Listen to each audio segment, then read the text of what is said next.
Hello guys, so let's discuss the Leetcode problem 2136, earliest possible day of full bloom. So you have n flower seeds. Each seed may be planted first time before it can be grow, then bloom. Planting a seed takes time, and so does the growth of a seed. You are given two zero index integers, array plant time and the growth time of length in each. Plant time is the number of full days it takes you to plant the ith seed. Okay, every day you can work on planting exactly one seed. You do not have to work on planting the same seed on consecutive days, but the planting of a seed is not completed until you have worked on the planting days, on the planting it total. Now we also given the grow time. It is the number of full days it takes the ith seed to grow after being completely planted. Okay, after the last day of its growth, the flower bloom and stay bloom forever. Okay, alright. So we basically have given these two arrays, and we have to find it out the earliest possible ways where all the seeds are bloom. Let's find. Okay, so let's check with an example that is given in the question. So we have been given this first example where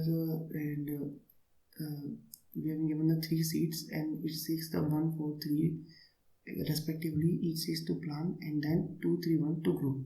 Okay, so one of the possible way to plant the seeds is first we take the first seed and then we started on the planting, and then it will plant for 1 day, that is in the 1 day, and it will take 2 days to bloom. Okay, that is a 2 days to bloom. First day we have to plant this and it will take 2 days to bloom.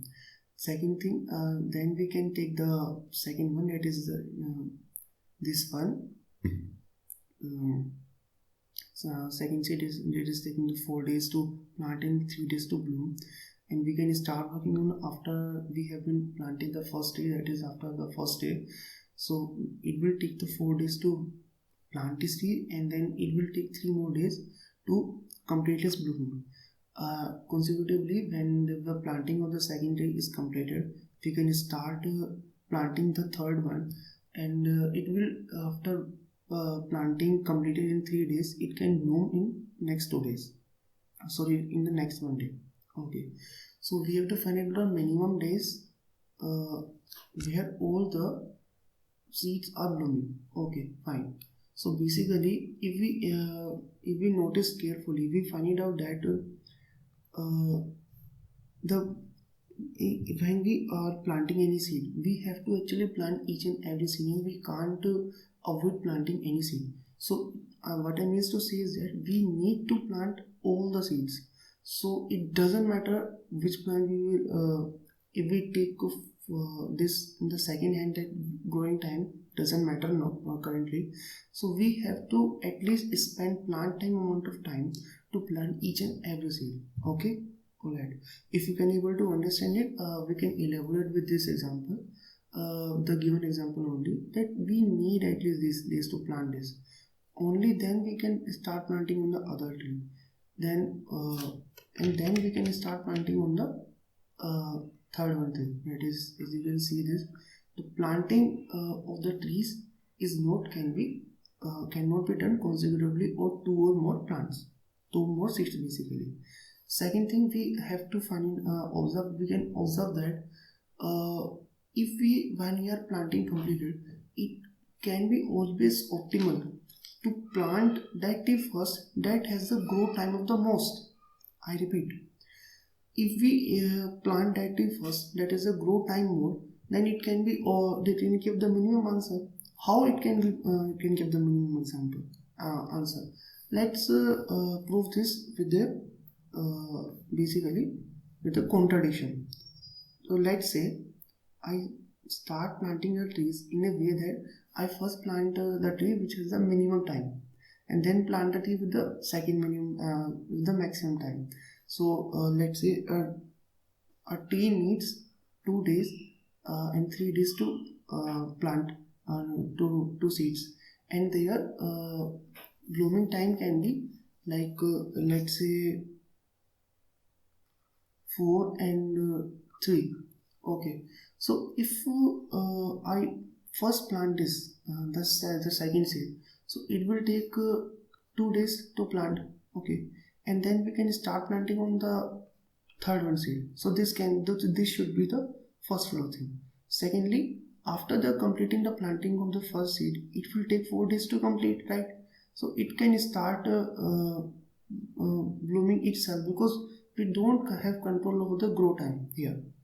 How much days will go, it will grow automatically.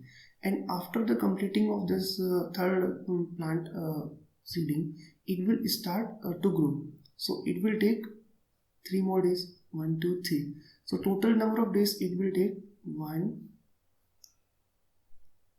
to complete this whole process is 1 2 3 4 5 6 7 and 8. Okay, so let's now what we'll do, we will reciprocate this process, we will reverse this process.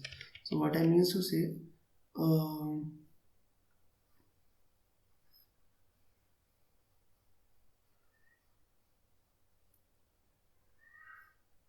now what I will do, I will first going to plant this third one. So if I plant this third one first, it will take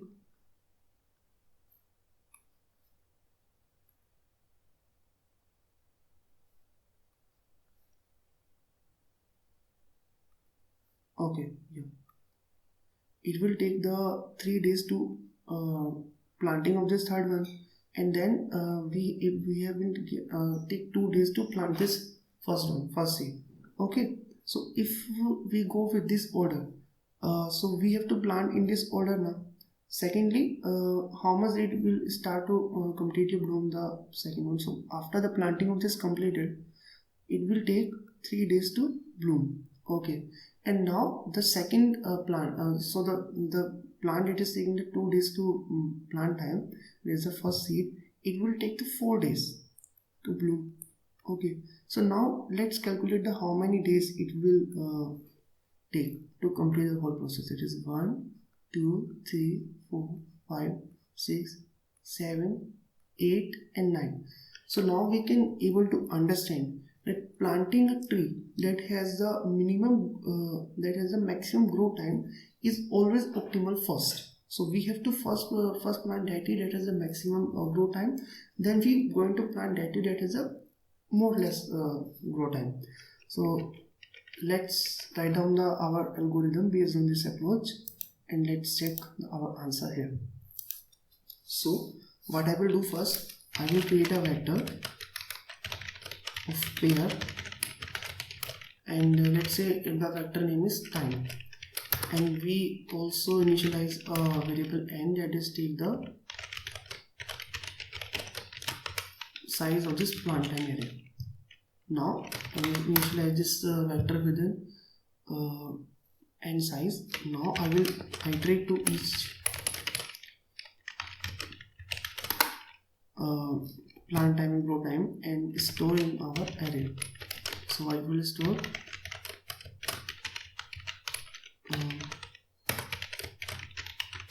okay. So now what we will do, we will going to sort our array on the basis of the plant that has the maximum grow time. So we will going to sort in this phase, sort time dot begin end, and we have been use this and a pair int and b, and what we are going to return, we are going to return a dot second is greater than. Okay, fine. Now to store our answer, how we are going to proceed our answer, we will initialize our variables answer with 0, and we also create another variable that is the total plant time, that is going to store the total amount of plant time that we have currently used here. So we will go to each iteration of this plant array. So what I will do, I will first plant time, I will add the total plant time of this current iteration of this time array. So the time array has the first index as the plant time, and we have to store this. So I will take this first. Okay, after the plant time we have added what is the answer of it? So answer will be the maximum of the previous iteration. It can be, and what can be the current iteration? It can also be the total plant time that we have consumed till now. And because we have to grow this plant, right, so we have to also add the grow time of this. So time dot I dot second, so the grow time we have to add in this way. Now we will going to return our answer here. So let's check with the given example. Okay, so let's also run with all the given examples here. Now we are going to submit this. Okay, alright. So thanks for listening this video. Stay tuned and be safe. Bye.